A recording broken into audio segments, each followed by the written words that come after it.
to the AFRAM Festival 2025 in Baltimore. Welcome, guys, welcome. So it is a pleasure to always come in front of the camera to talk, probably for 1 hour, no more than 2 hours, 1 hour 15, 1 hour 20 minutes. So to give you a recap, update, or probably talk about current headline news, current event, things like that. And so far, guys, it is truly a pleasure.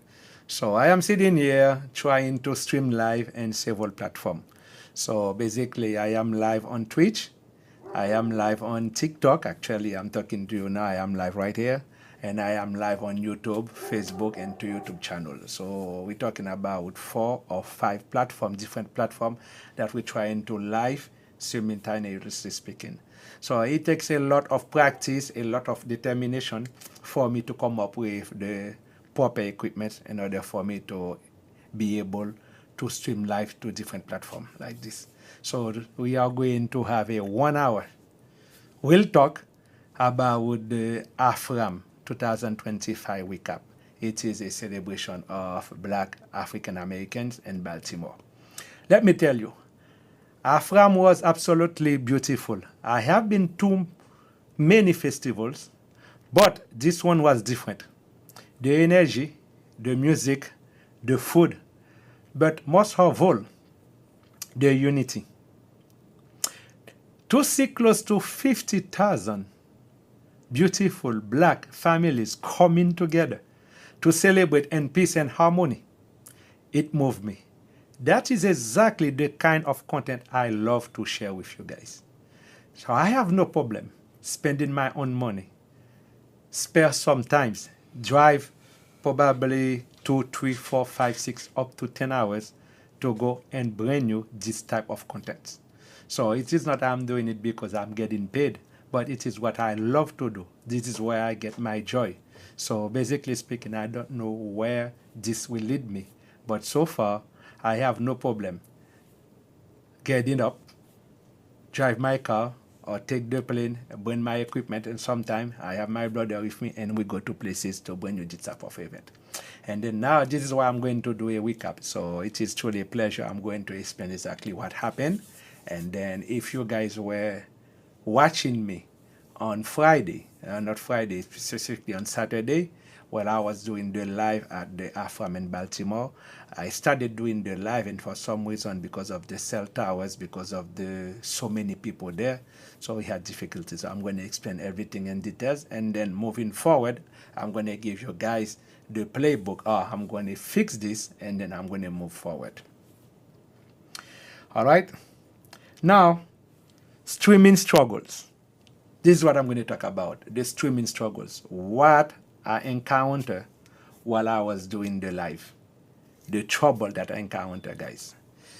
At first, when I take my phone, usually when I do TikTok, I use my phone as my primary source, because now I'm doing TikTok. Now I'm using my phone to push TikTok. Now, the reason that I cannot use TikTok simultaneously speaking on the yellow box that I have, and then plus I have the Sling Studio, which I combine together, it is because TikTok, it is the portrait version, like this, the portrait, where when you use YouTube, you use Facebook, or you use Twitch, they are horizontal. So it is 2 different platforms. One is like that, horizontal, and one is like this, vertical, which is portrait version. So when I use my yellow box to stream live, either I choose to choose TikTok or Instagram. Those 2, they take portrait version. Now, if I want to stream on YouTube, because I have 3 YouTube channels, if I want to stream on Twitch, which I have 1, and then Facebook, they take horizontal format. Therefore, I cannot mix TikTok and Facebook or YouTube together. So that is why I have to use my phone to stream my TikTok version. So that is why the cell phone reception on my phone when I was at AFRAM, I used my phone to do the TikTok version. But to my surprise, I didn't know that. But sometimes you have to do so many experiences and so many trial and error for you to become good at what you're doing. So while I was doing the TikTok live, things started nicely. I was online and I saw I was online on TikTok and I was online on YouTube with both. And guess what, guys? Within 15 minutes down the road, my feed just cut off. Why? Because there were so many people there. So many people were there. I'm talking about close to 50,000 people there on a huge park. And the park was so huge.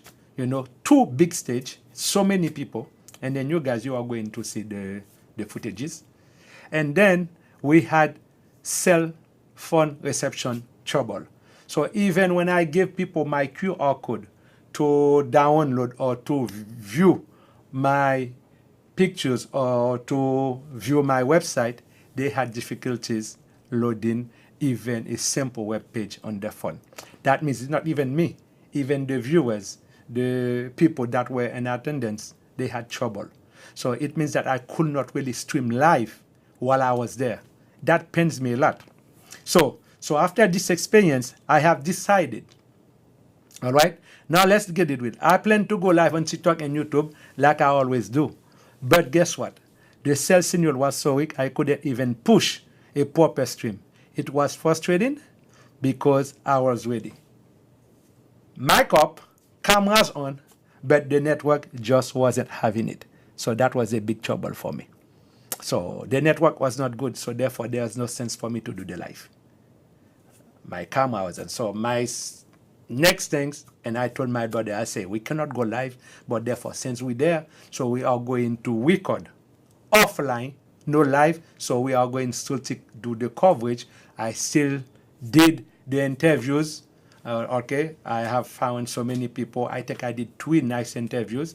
And then if you guys, you go on my YouTube channel, which I'm going to show you how to get there, and then you will be able to see the interviews that I conducted with so many people. There was a nice Asian family that I sat down with them. We spoke. They gave me food. They gave me drink. You're going to see all these footages on my YouTube on probably AFRAM Part 2. This is where I had that interview with the family. And then guess what, guys? I found also another Asian woman. She's from Atlanta, and that's what she does. She travel all over to whatever there is like Caribbean culture, carnival, things like that to sell her wares. So she gave me her card, all right? And then I think that's sincerely fearless.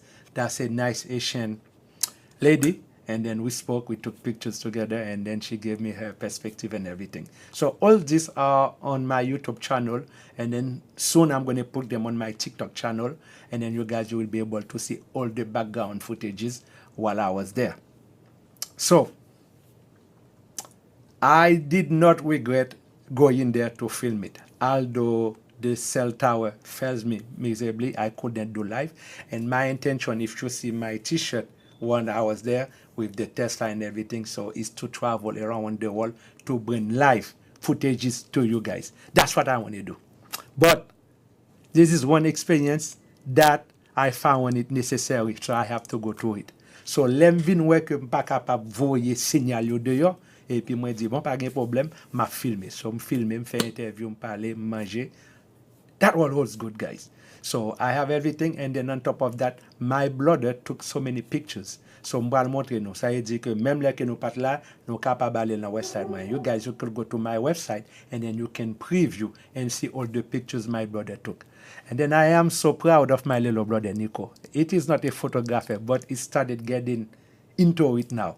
So Nico, c'est tellement prend feeling faire photo kounya là. So chaque fois nous fin fait travail, and then I have to sit down with him to give him tips to say, okay, next time when you go and take people's pictures, you have to worry of the aperture, you have to worry the ISO. You know, I'm giving him tips how to better use the camera to get the maximum exposure, the maximum background. And I say, when you're taking one person only, if you focus on that person, make sure you blur the background. So the lens that you have is 1.4.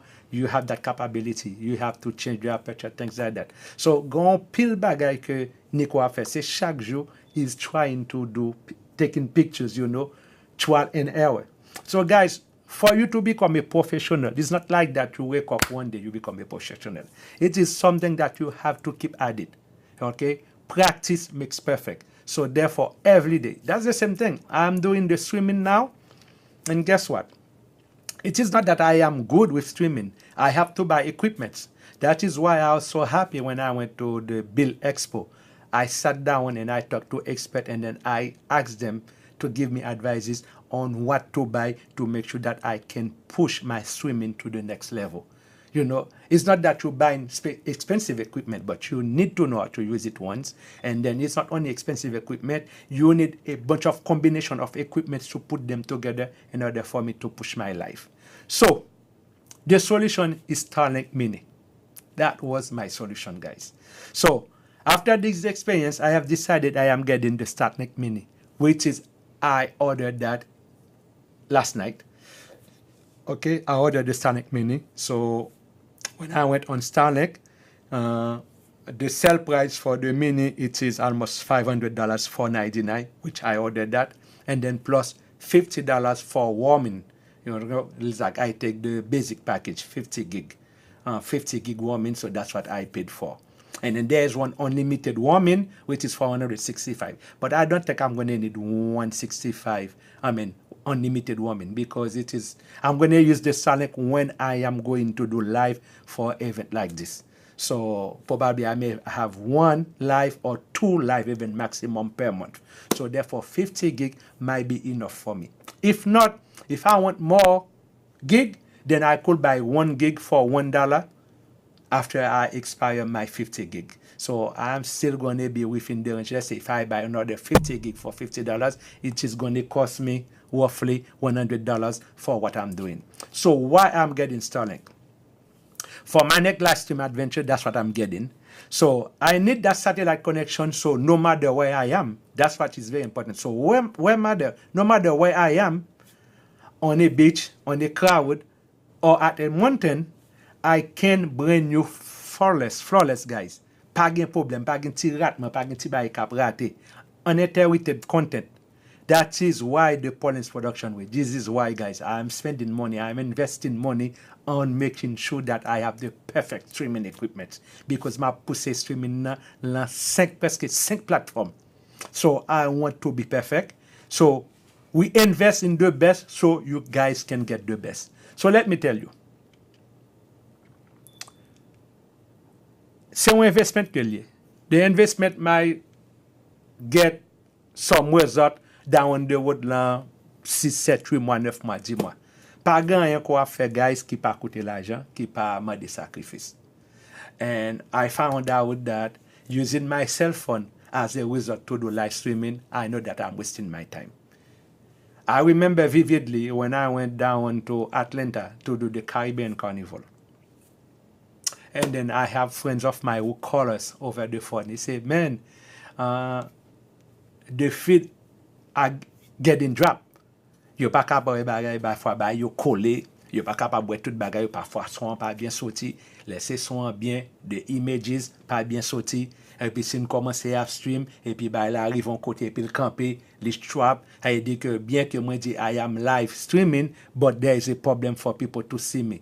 So therefore sometimes no live stream pas même gen sound même. You understand? C'est pas pour dire que ben sound non, c'est juste que système nan c'est le cell phone nan pas ka pousser son avec image ensemble pour everything goes out perfectly. So that is why, guys, I decided to get the Starlink Mini. It is an investment, so I'm supposed to receive the Starlink Mini probably this week coming up. Before Sunday I may get in it, and then while obligé startly garder sortir avec and then to get the best of it. Okay, so Friday, hopefully, jeudi à lundi. Friday, hopefully, if I do get the Starlink Mini before Friday, then I will do my live and then I will show it to you, do an unboxing about it, and then talk about it, and then try it. And I might even do the live to the Starlink Mini Wi-Fi, mettez-le dehors et puis pour moi qui range que le bon moi, and then I have to find out exactly when I turn it on, and then I'm going to go like 2-3 blocks to see how far the range is. So when I go places, to know exactly how many distance that I can go from the antenna, so for me to have clear reception. So guys, for the month of June, for the month of July, for the month of August, up to the end of this year, everything I'm doing here in terms of life, it is just experiences, all right? Trying to get all my equipment working. So hopefully by next, then I will become a pro and expert at doing live streaming anywhere in the world, anywhere in the world. Thus, that is why I am getting the Starlink Mini. Not I am getting, I did get the Starlink Mini. So because I plan to go to Jamaica to film the carnival.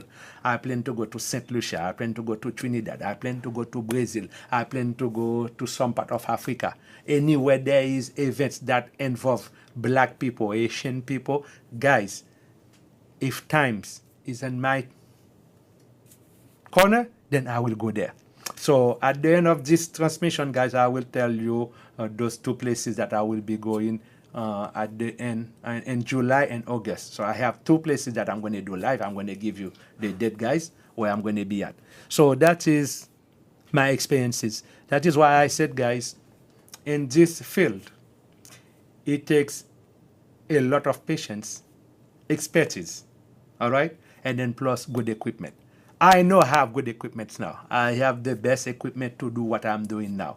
Et pas pour dire que moi j'ai une caméra qui cher extrêmement, but the camera that I have, it is almost expensive. All right? And then I have the yellow box, and then this is one of the best equipment that to do what I'm doing now. And then actually working my palav and all that, I just got the M7, which is when I went to the expo, I did get the M7, and matter of fact, I'm doing my TikTok. And my phone, it is on the M7 in front of me now, which is it can track me anywhere that I go. It tracks me anywhere that I go. All right? So anywhere that I go, it tracks me. All right? So that means mba bezwen gen frem nan ki pou devan mwen ki pou kembe kamera anko parce li gon bagay kap gade mwen si m leve m kampe la, the camera see me, si m desen, the camera goes with me. That's the M7. Now, lot camera li pram an go, the one that are getting me horizontal, li pram an go, so m baga aucun problem avec li, se pou kampe devan nan pou m ka pousse li. Actually, I am streaming on TikTok, which is a telephone mwen. I am streaming on Twitch. I am streaming on 2 YouTube channels, and I'm streaming on Facebook. So TikTok, Twitch, 2 YouTube channels, and Facebook. That means get 6 platforms that I am streaming. Okay, ça que m'a fait là, li aller dans 5 plateformes. And then hopefully guys, go là c'est 6 plateformes que nous pas stream because super là nous gagne X que moi pour aller moi fait gain account pour Ponens Production nam te gain l'autre bagage so France qu'on y a gain account Ponens Production on X super from payer nèg yo un petit change chaque mois quoi $7 le mois pour me capable gain capabilité qu'on y a pour me capable live stream là dedans tout. All this platform I'm doing it because my intention is to be a live streamer. Depuis gain événement map là. That's my goal and that's what I do. All right? So c'est pas just live stream too. And one thing that I just discovered when I went to Down with my brother Nico, what I discovered is that Nico loves to take pictures. Okay? Nico, yeah. Can I have the camera? The one that you use? Yeah, Nico loves to take pictures, guys. So Nico utilise camera, and then this is the camera that I get. This is, guys, one of the best camera. It is a Fujifilm X-H2, this one, which is 50 megapixel. Okay, this is the one that my brother used. And cameras are, when I bought it, that was like 1 year or 2 years ago when I bought this camera. I did pay almost $3,000 for it. So that means he buy good pictures. So Nico is getting used to it now. And then guess what, guys? So while we are doing the live streaming, because me, I am mostly video type. When I have photo to it, but say Nico get the pictures. I say I cannot do 2 things at the same time. I focus on videos. That's what I do. I focus on videos. All right? Somebody wants to invite? All right. As I said, guys, For invitation, I send you invitation, but I don't know how to use how to use TikTok yet. Very good. So, like you map ban invitation pour nous capable faire bagay yo, you have to let me know until que me vin for dans TikTok là. M'pa konn comment pour me prendre nous, comment pour me voyer nous monter. Comprendre? Parce que I know Blue 19, I would love to get you, but I say guys, give me a chance. Let me finish my show, and then si que nous voulez pour nous vin live, there's a better way. Instead of doing it like that, I can do it too with you guys. Si nous voulez venir dans show na, I can do it on Zoom. I can send you a Zoom link, and then nous parler, dire qui ça qu'on voulait parler ensemble avec moi, and then I send you the Zoom link, and then I'll let you come as a guest, and then pose a question and everything. Remember, my live shows is not like quand que nous venons guys, okay? And then pour nous rentrer, pour nous venir parler. There has to be something constructive, like nous venons parler avec moi. It has to be something constructive. So this is not a live show where anybody can come in and then no just way more. No, it's not like that. Now I am giving you a recap of what I went down and then my experiences. So let me finish my expose, AP 10-15 minutes if I can. Dans TikTok là, je suis capable d'inviter 2-3 personnes qui pour monter, qui pour parler, poser des questions, then I will do that. But c'est un bagage que pour mal apprendre, because remember, I was not like a big TikTok guy, okay? I was mostly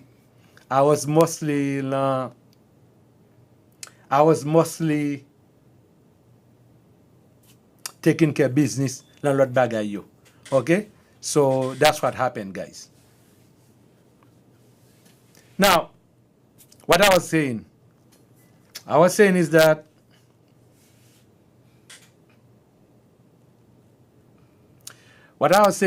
guys,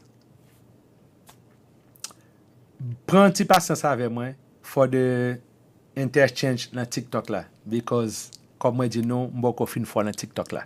Okay, let me finish, guys. So far, moi dans 22 minutes là exposé ya, and then I spoke about the experiences that I got with the tower, the cell towers, qui fait que réception live moi pas de aller. So guys, I'm talking now about the pictures now. PolensProduction.com, guys. This is where my photos are live. Now, I have a system when we use the camera, while nous deux yo on a fait photo avec caméra, Nico pral gen un bagay qui pral attaché à une sorte de téléphone cap tout près. Comment dire, un software sur lui, ouais que feed cap sorti dans la caméra pour aller directement dans l'app qui dans cell phone et puis des apps dans cell phone to our satellite link mini la voyer directement dans galerie nous online, which is instantaneous.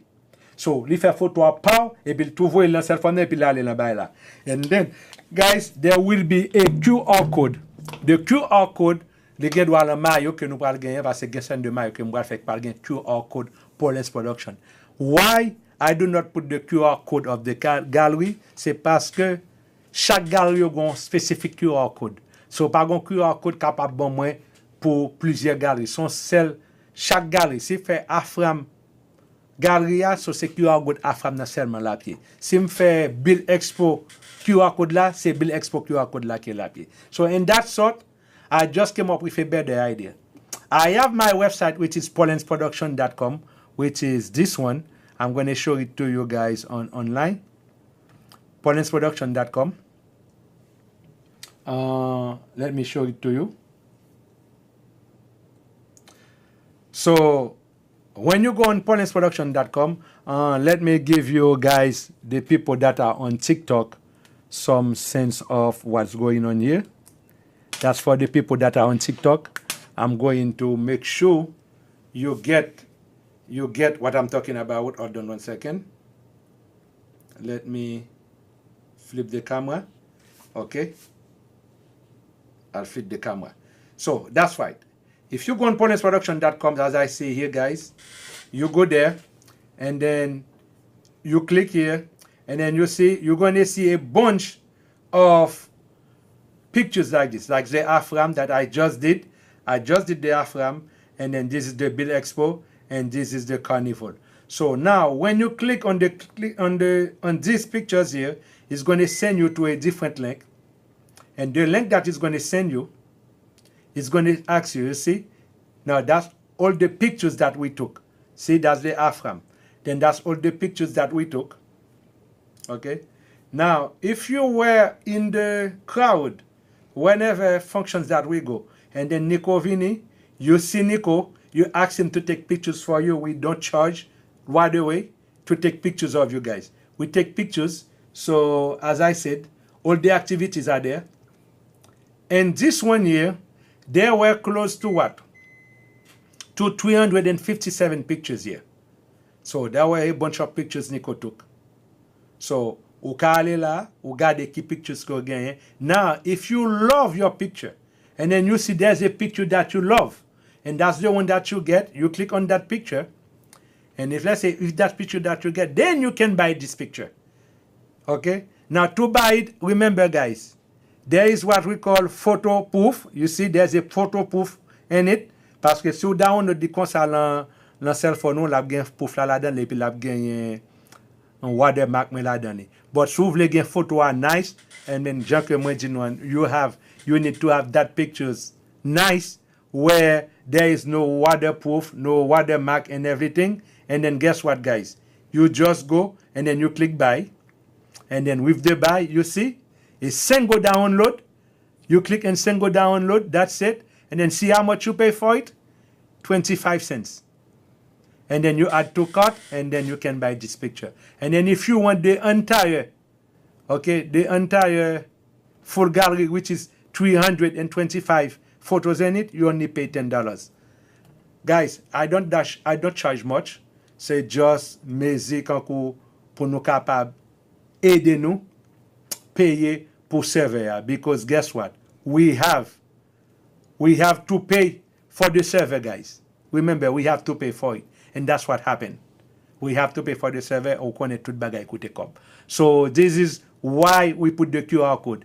And then, let's say like for the Build Expo, lo click la dan, li même nan nou pa voye la dan, c'est lan photo Amazon vote nou ke nou ale. So sa yo même nan, tout photo yo gantan la ou gen do ale pou al gade. So there's nothing to pay for the Big Expo. So ou ka ale ou gade photo yo.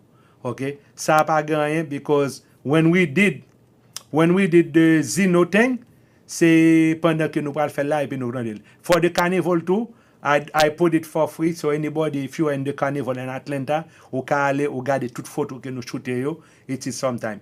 Nous mette l'Instagram page nou, but the thing is that nous pas mette tout photo l'Instagram page nou, nous just mette a few of them in the Instagram page. Okay guys, ou capable gade ou gade photo yo, okay, you enjoy, ou gade photo yo, la website nou. As I said, you just go to paulinsproduction.com. There you go. paulinsproductions.com, guys. There you go. paulinsproduction.com. You go there and you do what you have to do. That's it. Pas aucun problème. Et puis chaque fois que nous allons dans l'événement, et pour après chaque jour que nous allons, nous faisons l'événement et pour après photo yo là, and then nous rentrons photo yo, et puis that's it, guys. Comme moi je dis, c'est dans Zino que nous faisons bagay yo. OK? C'est dans Zino que nous faisons li, et puis that's it. So, si nous intéressés, just poser question, and then c'est peut-être raison ça que nous make sure que no bagay. So let me get the camera back on me. So pour nous capable moi. All right, guys. So that's what happened now.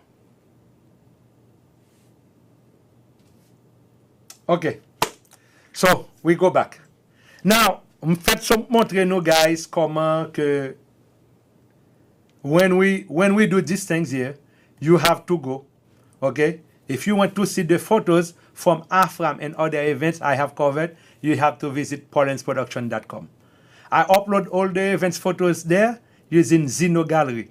Okay, me explique nous the system comment que lié caméra là men Nico et puis n'a gen un app qui connecte avec caméra and then Nico a gen maillot marqué Paulin's Production et puis derrière de caméra a gen soit devant caméra a gen un QR code et puis plus n'a gen plusieurs codes que n'a bay moun yo qui gen QR code là et puis pour nous dire exactement if you want to download pictures yo, you want to see tout portfolio que monsieur shooter yo, then you go to site là et pour regarder qui event là, AFRAM or Build or Carnaval, because chaque nouvelle photo m'a mette exactement qui event lié, then you click là dans les, and then you will be able to see your pictures. And then the thing that I love with Zino is that si Nico allait for this particular event, Nico shoot let's say 125 or 500 photos, et puis il lage dans le site là. Amen, laissez que Nico fait 3-4 photos pour vous, et que laissez vous dans 200 photos. Vous n'avez pas de temps pour voir toutes 200 photos. What I love with Zino Gallery, so vous avez un selfie picture of yourself, ou prend un selfie picture of you, et pour mettre dans la photo album, et puis là, aller dans la galerie, et pour gagner droit clic de selfie, et pour l'autre photo tête, et puis là que Zino Gallery, ouais, photo là, et puis toute photo que ou là dans les paraît, et puis il mettre tout bas ou là un seul folder, qu'on capable de tout un seul coup sans qu'on pas besoin de garder toute l'autre photo, tout l'autre monde. So this is very nice. So this is to speed up the time. Comprendre? Because when Nico are taking pictures, I always tell him that whenever moun ko prend photo, toujours faire 3-4 photos moun nan. Ou font photo tout comme moun nan net, ou font une sorte de semi-profile headshot pour moun nan, et puis s'il gen groupe moun avec, pour font photo avec groupe moun nan. Because if that person were to go online pour regarder photo li, that person probably will have like 3 or 4 good pictures que le cas download pour $1 because it is 25 cents per pictures. So le cas download 4 photos highly quality, parce que c'est work que nous shooter quality pictures qui pour aller dans le téléphone. Guys, do not make a mistake. A camera like this, it is not the same quality avec l'utiliser cell phone. Comprendre? This camera, it is 50 megapixels. Caméra cell phone nous, c'est 12 méga, 16 ou 18 mégapixels max. So, il pas même qualité. Comprendre? So, ça veut dire que les petits frères n'a fait photo pour vous, et que me dit, monsieur, prend 100 pour faire photo. Et les fin faire photo, and then I insist que pour monsieur, go monitor avec lui, pour make sure que les lab garde des photos, pour make sure que everything is focused, everything is clear, before que les snap pictures, guys. Pour pas bien repeat. Comprendre? So, this is what we do. And I understand, avec time, avec more practice, je connais que monsieur a bien très bon, because this is what we do, this is what we are going to do. Nous pas le faire pour un seul titan simplement, parce que nous avons fait plusieurs fonctions aux États-Unis, n'importe côté gain event nous là. On va prendre que event payé, qu'il pas payé, we are going to be there pour nous bring you guys the footages. All right? So, I upload the event photo there using Zino Gallery. You can download any individual pictures for 25 cents, and then you can download the entire gallery if you want to. Okay? Keep it all. It is affordable, instant, and watermark free. The advantage is that, like you pay pour you, pas aucun watermark. Ou pas gagner logo qui paraît, et puis ou pas gagner bagay photo qui paraît sous photo qui pour faire watermark. Everything come clear and then fully high resolution. So those pictures that you download, you can use them ou ka aller dans n'importe CVS, dans n'importe bagay ou faire print yo pour ou du moins ou gen doit même voir pour faire gros poster avec yo. If not, dans Zino Gallery ou gen doit payer pour print li et puis mettre adresse et puis envoyer pour. OK?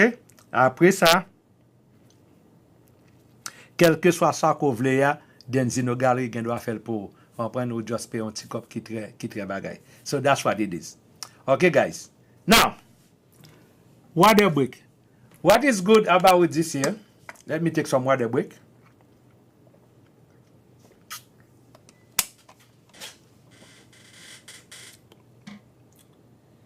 Okay. Nico, how we live from YouTube? Because I don't see any YouTube footage here, bro. Yeah. Are you sure we live? Everything is upcoming here for the YouTube. I'm telling you. I'm not live, bro. The YouTube is not live. I am live on TikToks, and then I am live on Facebook. So check the YouTube, because I don't think we are live on YouTube. So I just get that information here. Okay, water break. So let's go back and then continue. Now, upcoming event. Check the link for this if everything is out. The upcoming event, guys, is that next. Okay, that's YouTube. Okay, next, nous pour aller dans Pittsburgh Caribbean Carnival, which is July 5th. Pittsburgh, c'est dans Pennsylvania que lié. Il y a à peu près 6 heures de temps, 7 heures de temps de côté mia là. Then we are going to drive down to Pittsburgh pour aller filmer carnaval là. Carnaval, Caribbean Carnaval dans Pittsburgh, July 5th. And probably na finita. And then guess what, guys? Nous pas obligé de prendre un hôtel pour nous rester. So this is what I'm talking about. We are trying our best pour nous voyager everywhere, but sometimes it requires pour nous conduire 7 heures de temps, 8 heures de temps, dépenser comme mettre, charger machine, manger, hôtel. So, faut nous lever bonne heure, et puis pour nous faire toute journée, stand an hour, 2 feet, and sometimes we barely eat because when I am working, je tellement voulais manger pour pas avoir une digestion pour ma courir dans la toilette. So, nous obligés qu'un bon light diet. And then, après que nous fatigués, we have to wash back pour nous dormir, pour nous faire tout ça pour nous faire. So, what I'm saying to you guys, okay? What I'm saying to you, it takes a lot of determination, a lot of courage pour nous provide those type of streaming live event. C'est pas pour dire que nous allons nous shoot un petit bagay. So when we do stream, we do our best. And then every time we go and then we do streaming, we become better and better at it. We become better and better at it. So therefore, guys, what I'm trying to tell you is that li prend un pile patience, li prend un pile determination. Et pas pour dire son jouette que lié. So son bagay que moi avec Blodé à nous décider faire. Et puis on top of that, guys, guess what? C'est pour Carnaval Pittsburgh là. Après ça, nous gagnons 15 juillet tout. Let me make sure pour m'pa ba nous mauvais date. But let me make sure m'pa ba nous mauvais date et que OK. Yeah, second annual Delaware Caribbean Carnival tout, ça c'est 15 août. OK, avant que nous rentrions dans 15 août là, gagnons l'autre information que m'vle ba nous. OK? Ça c'est avant d'entrer dans 15 août là, gagnons ba que le Asian Heritage Celebration in the Hamptons. So ça c'est un gros fête que c'est 4e fois que a fait ça dans Hamptons. OK? So ça c'est 9 août que la fête et nous gagnons pour aller là dans et bien quoi que cover charge là, il a fait les vendredi, samedi et dimanche. Vendredi et samedi $500 que chargé. That's the cover charge to go there. I've gain manger, drink, tout bagay, which is Karine Jean-Pierre appela comme invité tout. La fait 20 signatures. I've gain Alain Cave cap la cap performer et puis c'est long gros espace et long gros long dans Hamptons. Bien quoi que c'est long house reserve que là il a fait. Et que m'te parlé avec organizer and then he explique m'a grand pile activité là bois, food, drink, everything, but the cover price is $500. And guys, moi avec frère nous parler nous va le couvrir pour make sure que mon pote ba ça pour nous même qui pas capable river là dans lui parce qu'on cover charge $500 grand pile nous même qui pas really nécessaire pour nous payer comme ça. C'est une fois m'a fait déplacement pour ça capable qui pas ka aller yo and then I'm going to be your eyes. On prend c'est pour 4e fois et Jean qui me dit ti dame nan c'est première fois m'entendre à propos de lui c'est son ami qui te référé moi then therefore definitely I want to be there. Me dit quel que soit comme que chargé is no big deal I'll pay it pour me capable venir faire coverage là. Et que guys c'est 9 août et puis 15 août c'est Caribbean Carnival de là ouais. C'est deuxième fois qu'il a fait Caribbean Carnival de là ouais. Then comme de là ouais son côté là et puis mal de là ouais tout le temps. And guess what guys? I'm going to go there et puis m'val couvrir le tout pour me faire live là dernier pour nous aller. But that time my life will be better and better because I'm going to have the Starlink with me. Et que m'te fait in the live from Baltimore et reste I'm going to repair them live que m'val faire le 5 juillet which is 2 weeks from now. Then m'bon connaît que I'm going to encounter other difficulties but c'est pas pour réception cell phone because c'est satellite là qu'on va l'utiliser, and then we'll see. Après ça, nous gagnons une chance encore pour nous corriger erreur là nous pour faire Asian Heritage dans Hampton. This we are going to correct those errors, and then après ça, nous gagnons chance pour nous corriger erreur dans Delaware. Et puis sans compter gagne en septembre, nous gagnons Eastern Parkway Carnaval là pour nous couvrir. Nous gagnons Jamaica Carnaval pour nous couvrir. Nous gagnons Trinidad Carnaval pour me couvrir. Nous gagnons Brésil Carnaval pour me couvrir. Nous gagnons New Orleans Carnaval pour me couvrir. Sans compter un pile l'autre fête Boston. Depuis que j'ai chance pour moi there, I'll be there, guys. C'est comme si que chaque jour, m'a fait calendrier moi. If you guys are watching me and then you know there are festivities, there are events that you would love and you would like for me to come and cover, please send me an email. paulinsproduction.com. Send me an email, guys. Envoyez le WhatsApp moi. Voyez le WhatsApp dans 718 288 81 20. This is my WhatsApp. Or 848 44 56 62. I have two WhatsApp, one business, one normal. Send me those information and then I'll put them in my calendar and then I'll set up. And because si que bagay yo say outside this country, let's say que Brazil, Jamaica, things like that, que gen event que nous ta besoin participer m'vini. I have to let know like at least 2 mois, 3 mois, 4 mois à l'avance, so I'm capable réellement properly schedule et puis pour m'acheter ticket avion moi bonnet. Because the earlier que m'acheter ticket avion, c'est plus bon deal que m'capable joindre. Comprendre? Et puis pour m'gata checker Airbnb, pour m'gata checker hotel moi. But definitely guys, I will make the trip. Comprendre? I will make the trip because as I said, the first year I am investing in my passion. That's what I want to do. I want to be a live streamer pour m'cap porter Haitian culture pour m'capable bring it outside. That is why I did say in my monologue when I talk to you guys, you see there's a big difference. At first when I started this, I was doing it solely in Creole. But slowly, little by little, I started to transition from Creole to English. Why? Because I want to have a broader reach. I want to reach more people as possible. Not only Haitians, I want to reach Caribbean people because most of the people in the Caribbean, we have a lot of English-speaking Caribbean. You're talking about Jamaica, Trinidad, and so on. Then, I want to reach the continent of Africa. All right? We get until a lot of country in the continent of Africa. You're talking about 54 countries dans le continent Africa qui là-dedans nous avons pile pays qui parlent anglais. Plus nous avons toute Europe là, même là que nous parlent français, nous parlent portugais, nous parlent bagay. The English, it is a commercial language. So everybody understands English. Même là que nous parlons l'autre langue, but somehow c'est plus facile de comprendre l'anglais que si nous parlons créole. There is a very limited of us who do actually speak Creole. Besides que Haïti avec Martinique avec quelques l'autre 2-3 petits pays dans Caraïbes qui parlent créole, m'pa même quoi que nous bon 50 millions dans nous même qui parlent créole. Okay? So it is very limited. But when you're talking about English, just in the United States of America, nous gotta get 330 millions de gens qui parlent. Sans compter au Canada qui gagne Ottawa avec 2-3 retiré Québec à Montréal, but après ça tout c'est anglais yo parler. Sans compter ou aller dans Caraïbes là, ou gen pile pays, Jamaica, Trinidad, and so on, Virgin Islands, Puerto Rico, pile nan moun sa yo parle anglais, et puis l'autre traverse dans Europe là, plus en Afrique là. Guys, I'm telling you. So that is why the decision for me to transition from Creole to English, it is a good decision, because I want to showcase my culture.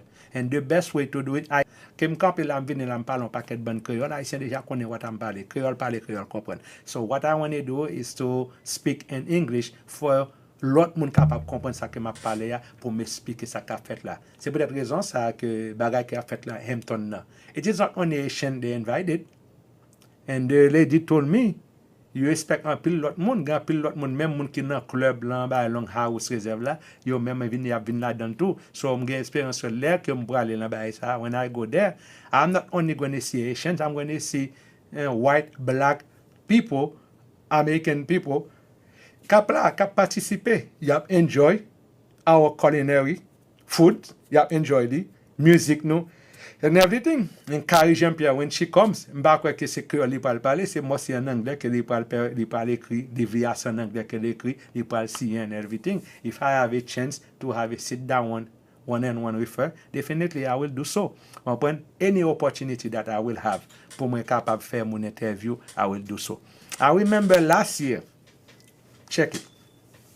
Last year, I went to, I went to the Eastern Parkway Carnival. But unfortunately, my brother wasn't there at that time, so I was by myself. And then I had a chance, an opportunity to have a one-on-one interview with Governor Hochul of New York. I did ask her some questions. You know, my biggest regret? I spent a good 5-10 minutes in that posed question, and I asked her what she thinks about the Asian community and then what she has in store for us, things like that. And she was giving you some good feedback. You know, some guys, for some reason, I didn't press record. So, I'm not going to get interviewer recorded and parler. So, this is a missed opportunity. So, therefore, that is why I'm so happy my brother is with me. So, anywhere I go, I can get from the car avec moi, et me connais que when my brother is with me, la make sure que camera recorded, et que go mon cap kembe moi, que mette microphone dans ma parle avec tout le monde, then everything will be recorded and make sure we double check. And then la faire photo moi avec gouverneur Hochul. Now, while I was talking, I'm ta cap gen preuve là pour montrer nous. But this time I have no proof. But espérer que année ça, make sure que map là, la parcours ya, make sure que m'a joindre mademoiselle encore pour me faire interview avec elle. This time I'll come ready et avant m'aller m'a tout gen question dans des poche moi, dans tête moi mémoriser li pour me connaître parce que there are opportunities when they come, they don't come twice. So therefore, I'm always going to be ready. So I'm going to have a certain set of questions that m'bral commencer mémoriser. So les rencontrer un artiste, les rencontrer un politicien, what to ask, pas les rencontrer mon et puis m'bral m'amoter. Non. Question m'gantan mémoriser, m'gantan train tête me devant glace. So it's going to become second nature for me when somebody comes in front of me and then pour m'ouvrir bouche me puis pour question pour me fire li. Guys, it takes a lot of practice. As I was saying to a friend of mine, sitting in front of a camera pour faire interview or pour parler or to do live, and specifically it's not going to be a pas un live que I'm doing in Creole solely. C'est pas pour dire son live que m'a fait I am talking my mother tongue, the language that I am more comfortable. That's not what it is. I am doing the live. 90% of my life it's in English now. It is a language that even if I have 38 years living in this country, I still get common language at 100% because I'm not truly a native. Do you understand? All my expression, all my love, things like that, sometimes c'est cœur la glissoti.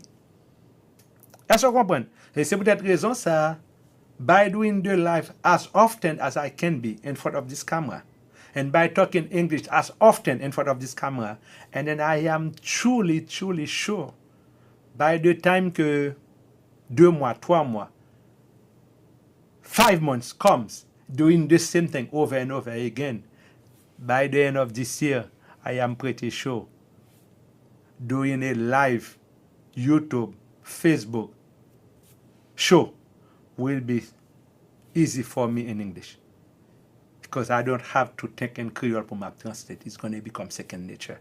And that is why I experienced what I was teaching. At first, when I started teaching in 1996, that was Creole that I was teaching and then teaching kids. I said that. Then I transitioned after my excess, then I became a special ed teacher. Then, therefore, as a special ed teacher, so you have to teach everything. So I found that math, I have an affinity for math, on love for mathematics. I self-taught myself math. Then I end up teaching them RCT, which is required math, from 6th grade to 8th grade. So the first 2 years, I have to teach myself math and then comprehend. And then the third year, I become more comfortable teaching math. And since then, since 2000 what? Since 1999, okay, 2000, 2001, then I have taught math until I retired, guys. Guess what? It becomes second nature. I don't need a book pour m'enseigner 6e, 7e, 8e grade math. And then when I stood in front of a tableau, on board, pour m'enseigner math, it becomes second nature. Vocabulary math la vini easy in the bush. And then surprisingly, recently, I started doing a project with Mr. Prosper where I'm supposed to teach math in Creole and Mr. Prosper in English. And guess what, guys? Mr. Prosper started teaching in English very well. Then when it was my turn to take over and teach math in Creole, you know I have difficulties teaching in Creole math. Every time I started teaching in Creole and then the English just sneak on me, et puis c'est anglais moi m'a parlé.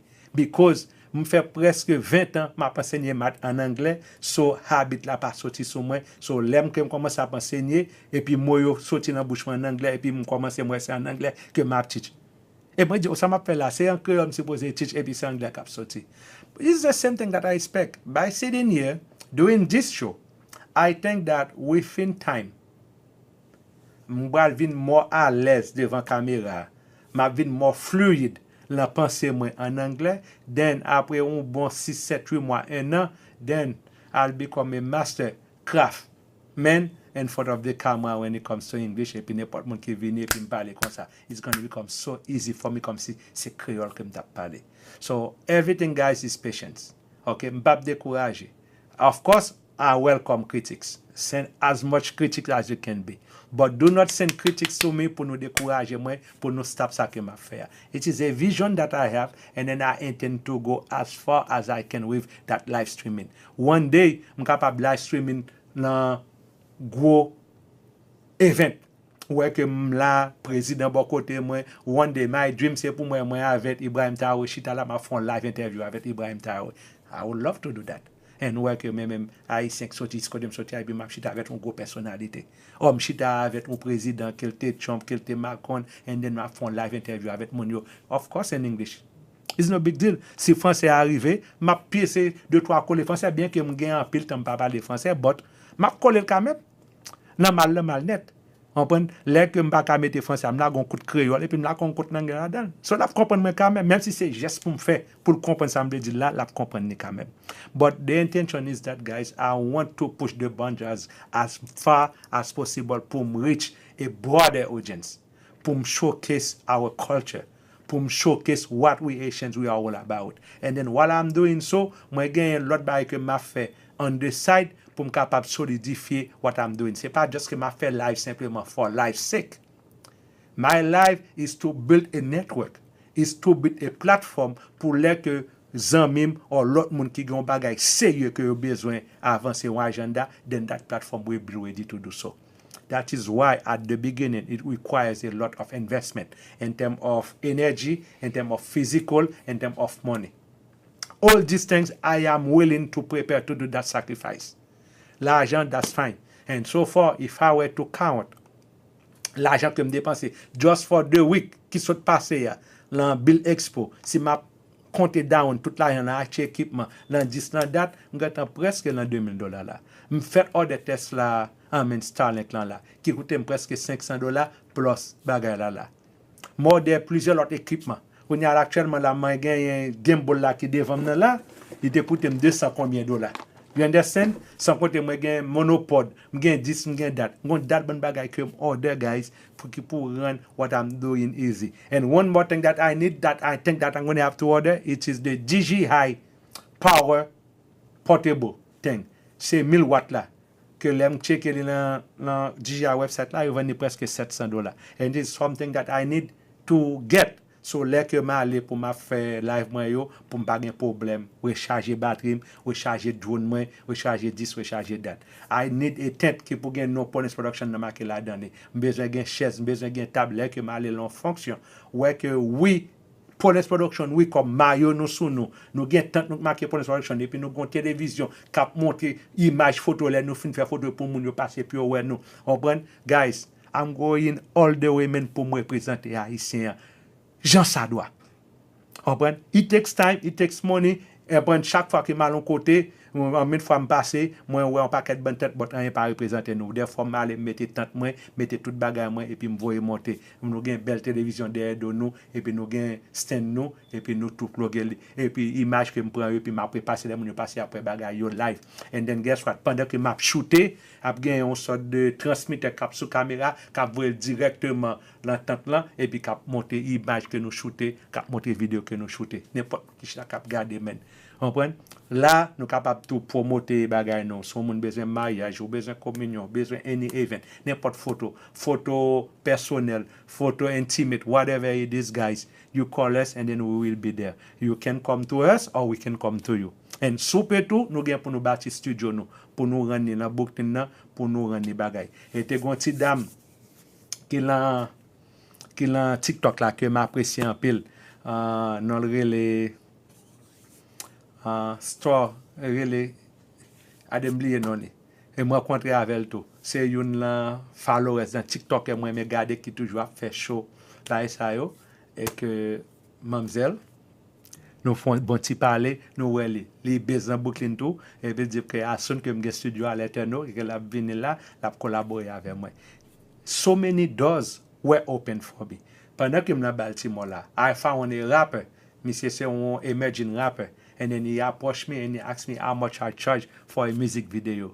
And I said, give me your numbers and then I'll get back to you. Surprisingly, yesterday, monsieur relé moi et puis me dit, ok, pas de problème, faites vos contrats monsieur Balé là et puis me charger monsieur un fair price. Et puis me dit, monsieur, this is what I need. Si c'est pour un jour, this is how much I want. Et puis m'a venu down dans Baltimore, je viens faire music vidéo pour lui. Guess what, guys? C'est pas pour dire que m'a chase l'argent, but so many doors open for me. So many people approach me. Moi, j'ai là pour septembre là, j'ai une famille qui require moi pour me venir faire mariage pour lui dans Atlanta. Et que j'ai besoin d'aller là dans Atlanta là le 20 septembre pour m'acheter mariage là. Bien que si dame cap marié ya, gantan ailleurs photographe, gantan ailleurs vidéographe, de mode qui boy ici dans Brooklyn, m'a habitué à faire travail pour lui, il insiste formaler. Moi dis la maman soit dit me ni photo ni vidéo, dit me pour moi mais j'en travail, I want the whole package. Me dit maman la charge, il y a pas de problème pour ne pas charger me trop pas me cap marié, me dit OK, pas de problème. Give me this amount and then me and my brother we will come down and then do it for you with pleasure. So ça fait me plaisir pour moi que un client que m'a habitué by service, she's so insistent on me coming down. Malgré que petit li gen un professionnel photographe, un professionnel vidéographe, they still insist for me to come down pour me faire coverage là pour lui. Ça fait me plaisir. C'est pas même l'argent que moi, but moi que mon insiste dit non pour lui. I want your work. So this is what it is. So this thing opened so many doors for me, guys. You won't believe it. I encounter so many people. Okay? So I don't know where these things will take me.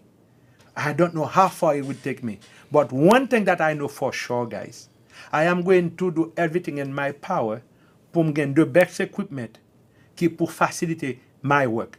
And then to make sure that you guys will get the quality and then to make sure when I do live streaming in your own private setting, la caillou, la carbon on telephone, when you look at when you watch my video transmission, guys, and then to be proud pour work son haïtien.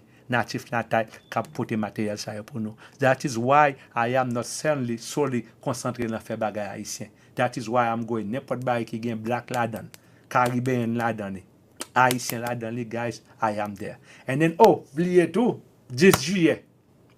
10 juillet tout, I'm going to go back to Canada. M'ba aller rencontrer avec Sandy qui te fait pied maintenant. I'm going to go back there again 10 juillet pour me rencontrer avec Sandy et que Sandy fait.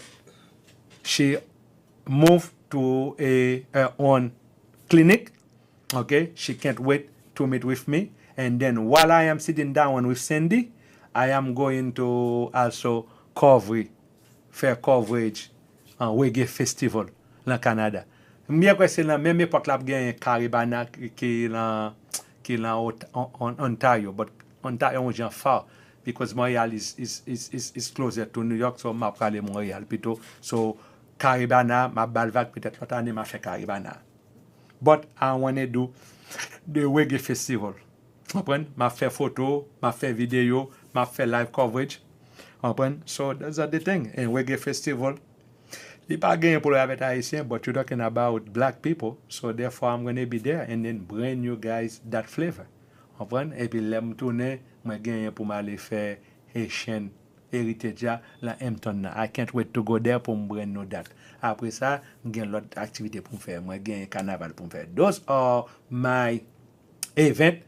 So mark your calendar, guys. And then when you go to my website, paulinsproduction.com. I'm going to put the pictures and then my upcoming events, so therefore you can track me down so when I'm doing my live. As I said, I'm going to put the link for Twitch, I'm going to put the link for YouTube, I'm going to put the link for Facebook, and then if you guys subscribe to those channels, every time that I go live, and then you're going to get a notification, so therefore you can tune in. Guys, as I said, map travail TikTok là, map travail YouTube là, so pour les que moi gagne, comment dirais-je, les que me gagne moun qui interact avec moi ça yo, I'll be able to interact with you guys. Definitely. I'll be able to interact with you. For now, I know it is very difficult for me pour m'interagir avec nous dans TikTok, dans YouTube, dans tout ça yo, parce que it takes time for me pour commencer à comprendre le système là. But j'ai l'impression que l'autre mois, je vais commencer à faire Zoom conférence avec mon dos, sur un monde qui veut link avec moi sur le TikTok, et puis m'a dit OK, I'm going to send you the link, clique là-dedans et pour capable être dans Zoom et puis pour capable faire interview avant. But c'est pas n'importe monde. You have to have something meaningful to bring to the table. C'est pas juste venir comme ça pour juste monter dans live moi and then pour ou pas contre ça va venir parler. Et là que ou gon bagay que ou voulez promoter, definitively I have no problem ba charger pour ça. I'll sit down and talk to you. Qu'il c'est 5-10 minutes à m'a pas accordo. Ou du moins réellement avant, faire me connaître exactement what you want to do. Then we will sit down and then capable accorder plus que ça parce que si moi que soit faire que the community at large will benefit, definitely I have no problem. Guess what guys? I don't charge pour me promoter haïtien qui fait bon bagay. That was never my intention. If you come up with a product that benefits my community at large, definitely I am not charging for that. M'ba charger pour me promoter bon bagay when it comes to my people, when it comes to AD. Okay? C'est pour la raison ça que n'importe bagay que nous ouvert dans la communauté, c'est que moi j'ai temps pour me déplacer. I'll come with my camera. I'll spend my own money. I don't even expect freebies. I'll spend my own money because I don't want to be held back parce qu'on paye moi et puis m'baka bay critique. Comprendre? Moi dans Indianapolis, gon ti dame qui ouvre un restaurant qui très nice, me féliciter lui. Si moi rive dans Indianapolis, definitely m'a pas un restaurant, me font bel documentaire, poser des questions, parler de toute bagaille, parcours and everything et puis me showcase et puis me lively. It's no big deal if I were there. So that's what I do. Je fais là, je fais live tout. Au contraire, j'ai estimé café, je suis toujours là. Mais des fois, dimanche, nous sommes là. Non, dimanche, nous sommes à Boston. But n'importe là, un dimanche, je suis pour aller me faire live là. Et puis, on top of that, monsieur ouvert un steakhouse qui relève monsieur relève Duke Steakhouse. Et que nous presque fin. Par exemple, je fais une vidéo sur ça. Then, grand opening nan, je vais faire live. Those are the things that I'm doing. Parce que son haïtien qui fait bagay bon dans la communauté, définitivement pas besoin de payer pour m'aller pour me promoter, pour me faire live là. It is a pleasure to bring my camera, bring my crew, bring my money, invest, and then pas même invest, spend money, boire, manger, et puis me voir live là monter, et puis pour moi encourager nous-mêmes dans la communauté, come and then aider c'est comme ça l'un aider l'autre. So my intention life moi c'est pas pour me faire l'argent, life moi c'est pour me promouvoir culture moi. This is what I can give back to my people, that's what I'm give back. Et puis plus à faire un mouvement mathématique là que m'a fait de en vacances ça nous bien pour nous tourner sur peu et puis n'a pas frapper encore. So this is what it is guys. So I gave you a breakdown of all my events. So I will be there live capturing every moment for the culture. So the reality behind the camera, guys. Now listen. I know live streaming looks easy from the outside. You know that's for sure. It looks very easy. Because when you are sitting in your living room, you're watching somebody doing live, you think it is easy. You just go camera devant, puis moun na kape devant camera, puis moun na pran parler. It looks so easy, but I'm telling you, it's not as easy as you may think. You see the smiles, the energy, the fun. But behind it, it is hard work. Definitely. Long days, technical issues, which is I encounter, exhaustion, and real expenses. Definitely, guys, un pile kop dépenser. Pour mon brand new live streaming, ni dépenser kop. Gas, gear, time, it all adds up. But Do it with love and purpose, because I know our stories need to be told. Our joy need to be seen. That is why I'm doing my live streaming. But si wap gade tan, gaz, charge machine, expense, manger, dormir, payer hotel, payer Airbnb, ok? Camper sous dépôt, ou pas manger. All these guys, plus technical issues, internet tombe sous ou pas gen internet, caméra, oubliye bagay. I'm telling you guys, it looks easy, but it's not that easy when you do streaming. So, de peut-être raison ça que l'on mon live streamer pour la faire 2 heures de temps, 3 heures de temps, 4 heures de temps, pour la camper devant caméra, pour la parler. It is not easy. And on top of that, guys, when I went to Baltimore, after I did my live streaming, gorge my voice, quitte him. I lost my voice, guys. Voix me tellement ouais, I can barely talk. Imagine, monter là, me faire presque 6 minutes là, m'a parler, non-stop. Imagine aussi m'a fait 2 heures de temps, 3 heures de temps, 4 heures de temps pour parler. Vous pensez demain, vous pensez que vocal ça a arrêté comme ça, and then it is something that you're doing continuously every day. That is why, guys, you need pour apprécier un monde qui fait live streaming, un monde qui un anchorman qui devant caméra, qui parle avec nous, qui bring nous information, qui bring nous news. It is not a small job. It is not that easy. Get un pile bagay for me to be live now. I'm telling you, I am live. Live. That means everything that I am saying now, là l'univers là, n'a regardé dans plusieurs plateformes. Whatever I'm saying now, nous gâtons well immediately. Pas pour dire que moi fais un gaffe and then moi gain chance pour m'aller pour méditer pour me tirer gaffe là. That's not what I'm talking about. What I'm talking about, whatever I'm doing now, whatever I'm saying now, it is instant. N'importe bagay qui saute dans bouche moi là, the damage is done. Si que m'pas réellement carefully crafted what I'm coming, what is coming out of my mouth. So peut-être raison que live son bagay qui pas easy j'en pensais et puis faut gagner ça que la human state of mind pour l'occuper devant caméra pour réellement gagner common sense ou bon sens tout réellement capable engage moun yo cap gado, because m'a fait live la langue de langue. It is not only long seul langue. M'a cherché commander de langue, and then to be able as a Asian man pour me camper devant caméra pour m'a fond live en anglais. You know how difficult it is to have my Asian people to be engaged to sit down and watch me, specifically pas en créole, specifically c'est pas gossiping que m'a bien parler, specifically pas bagay nonsense que m'a bien dit là. I'm talking about common sense. M'a montrer nous exactement what I'm going to do. So it takes a lot. Parce que si même moi là m'a fait live là, suis capable de décourager, me garder moi c'est 2 seulement mon cap garder. Me décourager parce que m'ba gen 1 million, m'ba gen 1000 moun, m'ba gen 500 moun, m'ba gen 200 moun kap gade, because the type of programming that I'm doing in my life, the poko réellement suitable pour majorité peuple chita pour gade, because what is there is saying. Ça m'a dit al poko réellement arriver là moitié population là parce que m'pa parler bagay non mondaine. M'a parlé de bagay qu'on comme besoin pour monter culture, besoin voyager pour mal monter ça qu'a fait, and then specifically bagay haïtien simplement. You're talking about bagay black people, Caribbean people, anything that no associate avec you. That's what I'm doing. And then guess what, guys? Probably within 1 year, 2 years doing the same thing over, then nous pas vinn ouais important ça que m'a faire. In the meantime, m'pas décourager m'a faire les guys. Okay? So comme moi dit nous, because I know our stories need to be told. Our joy needs to be seen. Okay, guys? So, it's been 1 hour and 9 minutes now. In closing, this is my call of action and then my thank you to you guys. So, please check out the gallery. Go to paulinsproduction.com and then check out the galleries. And then there are 3 galleries there.